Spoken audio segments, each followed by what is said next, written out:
Chapter 1. The first of the final. In the former Eurasania, on the planned site of the demon Lord Milim's new city, two people were dancing close to the brink of death. Esprit was one of them.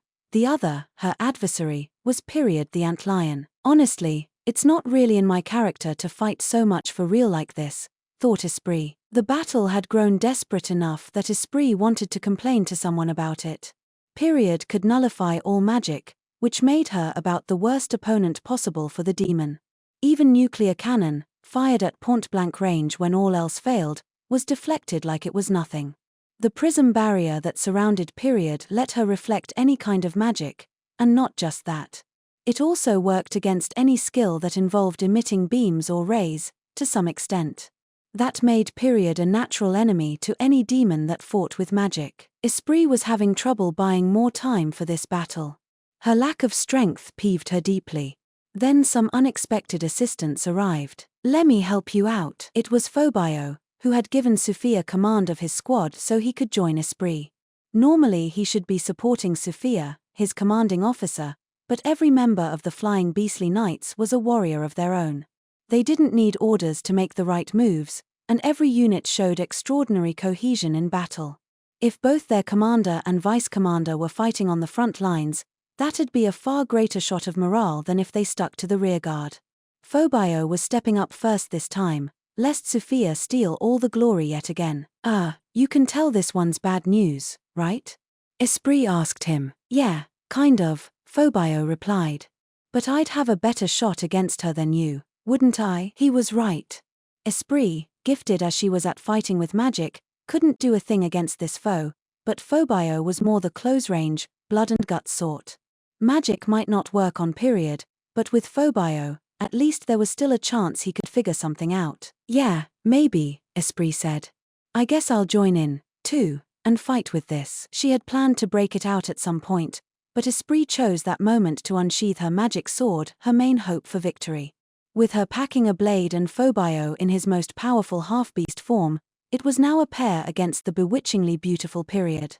But even with two against one, they were at an overwhelming disadvantage. Esprit approached and swung her sword.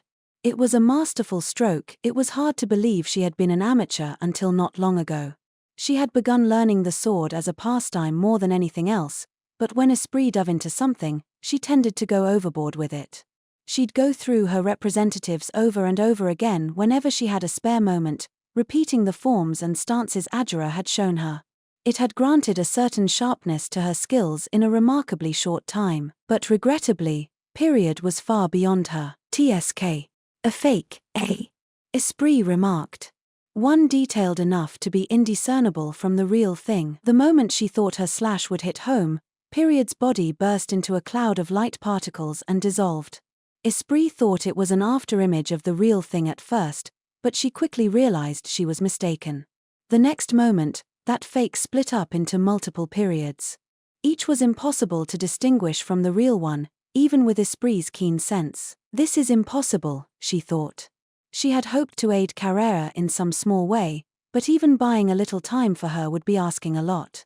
Phobio was helping out for the time being, but any help he could give was just a drop in the bucket. He's better than nothing, I guess. It wasn't a matter of things somehow working out just because they outnumbered her.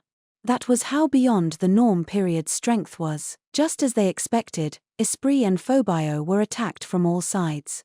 There was no way to tell which Period was the real one, so all they could do was defend themselves from the onslaught. Esprit, by nature, tended to always look out for number one, that is, herself, so she didn't try anything unnecessary. She had given up on this fight, ready to press the proverbial reset button on this video game. But death was out of the question. "I think I could revive myself if I died, but dying means I'm not following Sir Rimuru's orders. Lady Carrera would be beyond upset, too, and I don't think I could ever forgive myself, either. So there would be no dying that day." But that didn't mean she had some surefire way of escaping the front lines. Simply put, she was a cornered rat. Thanks to these self-contradictory thoughts, Esprit was visibly slowing down. Period didn't miss this, of course, her poisoned fangs taking aim at. "Don't just stand there." Esprit was kicked away by Phobio. Immediately afterward, Poison-laced scales fired by period rained down on the spot where Esprit had stood. They glowed with a beautiful, almost otherworldly radiance, but the poison inside was deadly enough to kill even demons. Its toxins corroded physical bodies and destroyed the spirit inside.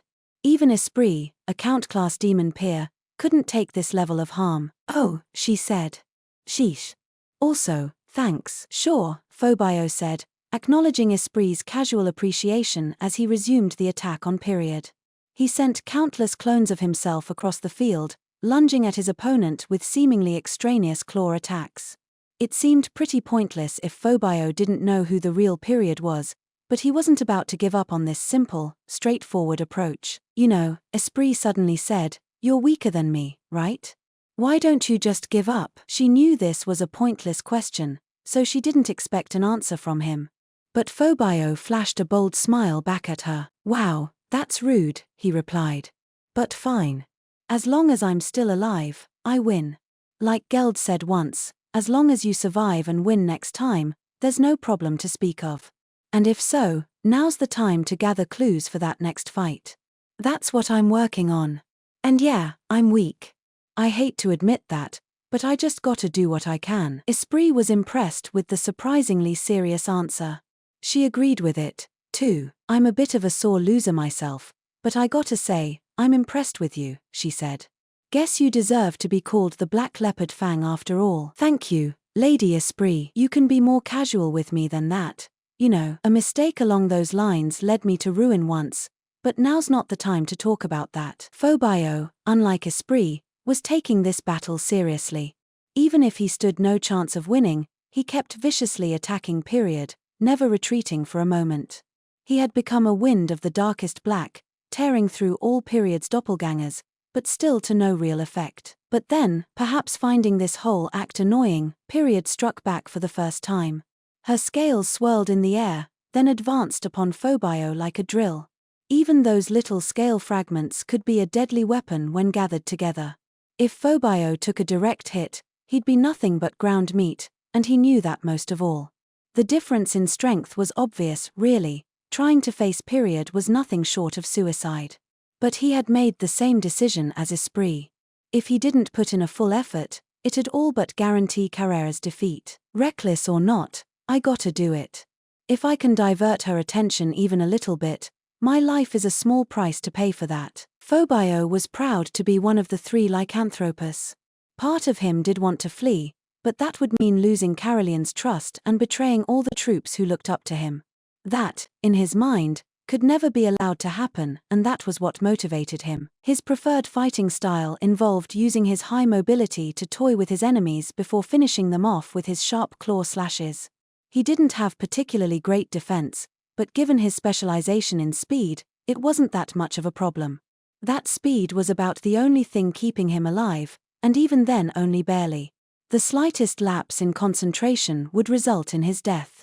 It was a pretty dangerous tightrope to walk. Esprit, looking at him, found herself re-evaluating her battle ally. Who was it? Gobwa. The girl who serves under Sir Benimaru.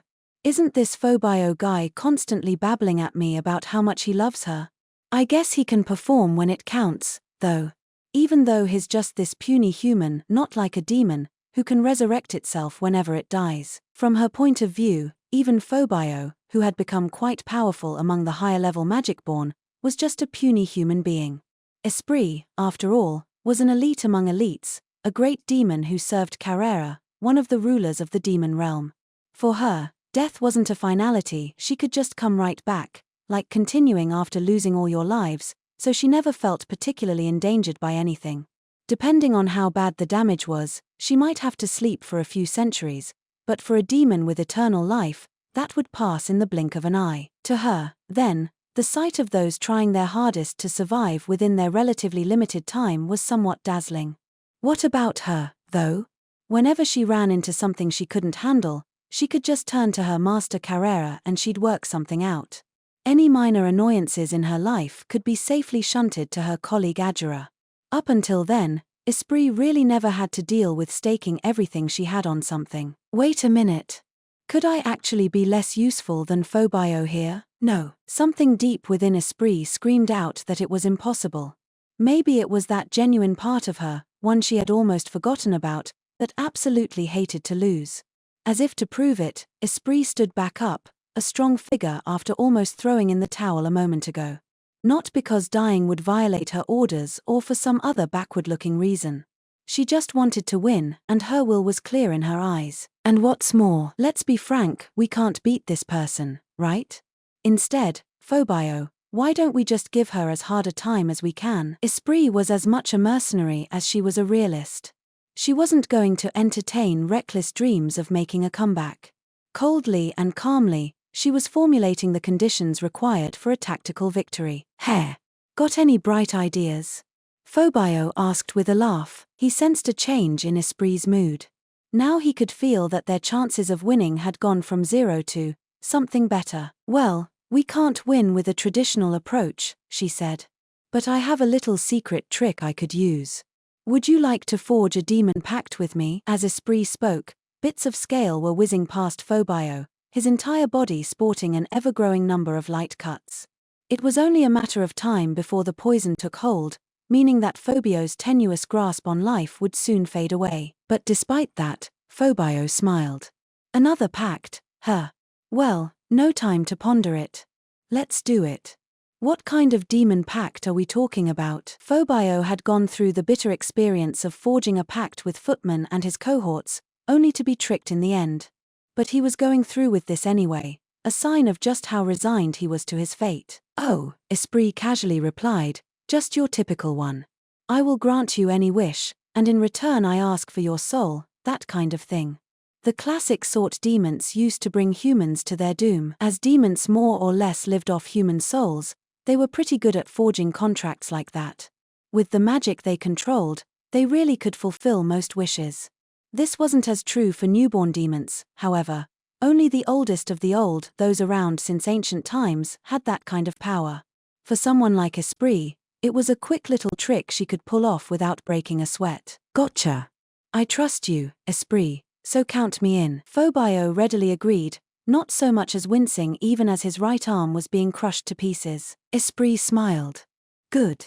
If you hesitated at all, it might have been too late. Even before she heard Phobio's answer, she had already begun making preparations. I know what you'll wish for, but the power to get through this. With a broad nod, Esprit activated the demon pact to make Phobio's wish come true. In exchange, a pathway to Phobio's soul opened up, allowing Esprit to enter.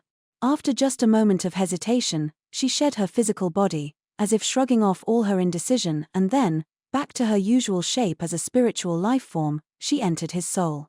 This was possess, a skill intrinsic to the demon races. It was used for things like taking over the body of someone they forged pacts with, and that was close to what was happening with Esprit and Phobio. I really didn't want to take this measure, you know.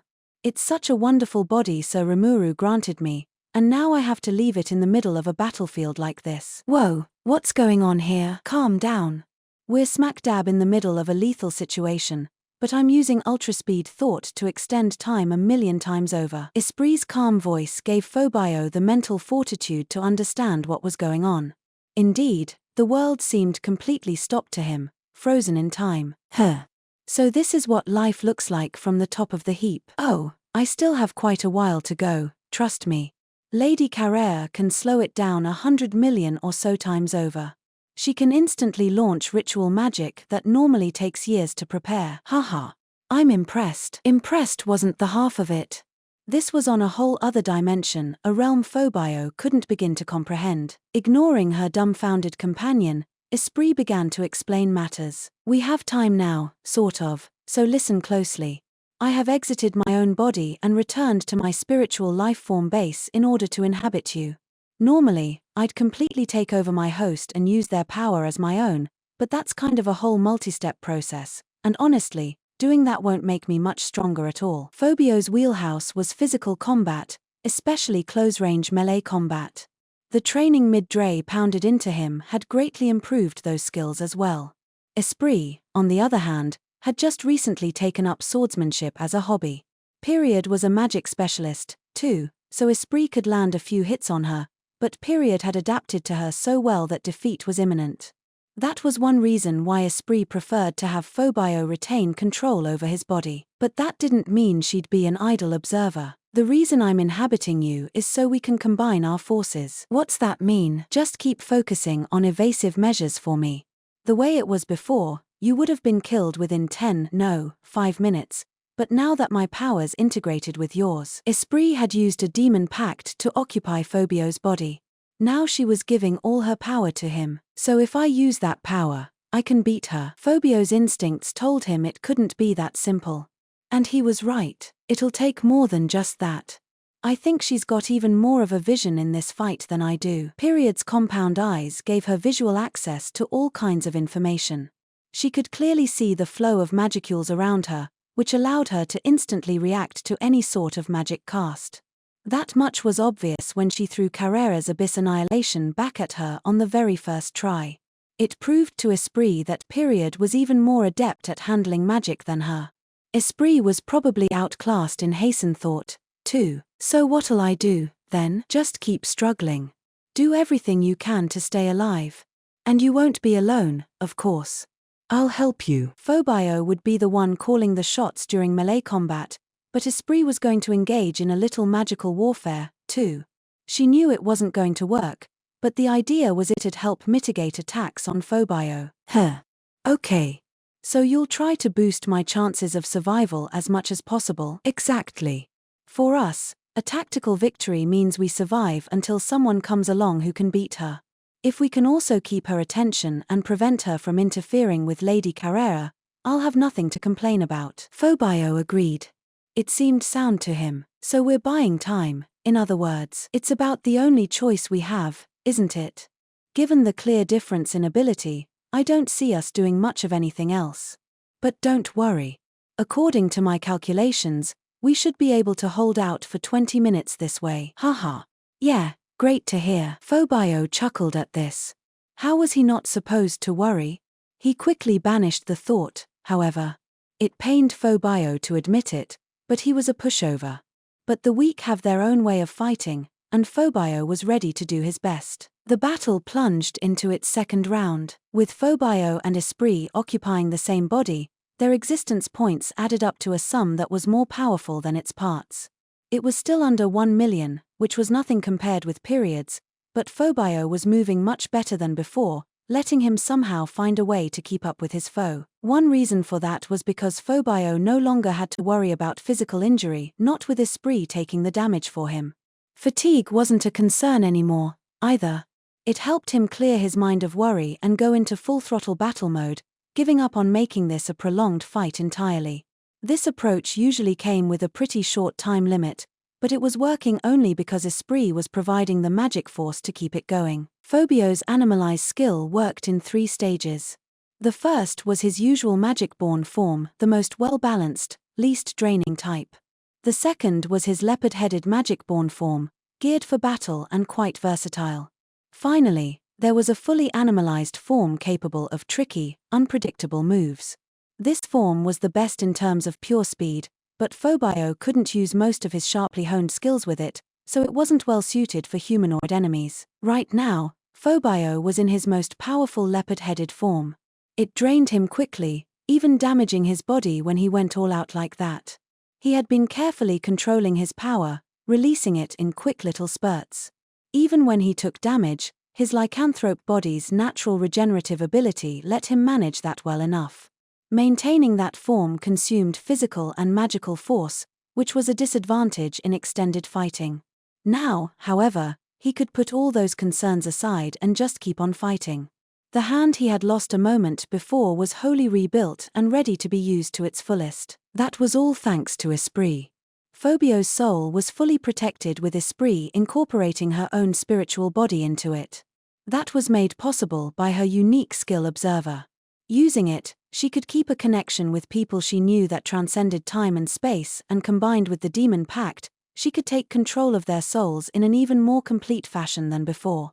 It meant Esprit would take a lot of damage, but she wasn't about to complain. She tapped into everything that made her a demon, enduring the barrage in any way possible. But if you're hurting, well, you're hurting. I really hate insects, Esprit grumbled. These attacks that hit directly on your psyche.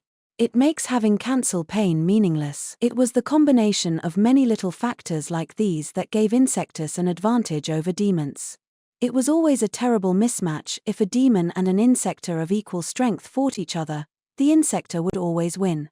These unfavorable conditions were conspiring to make Esprit's damage build up in no time. Phobio, however, was still fine.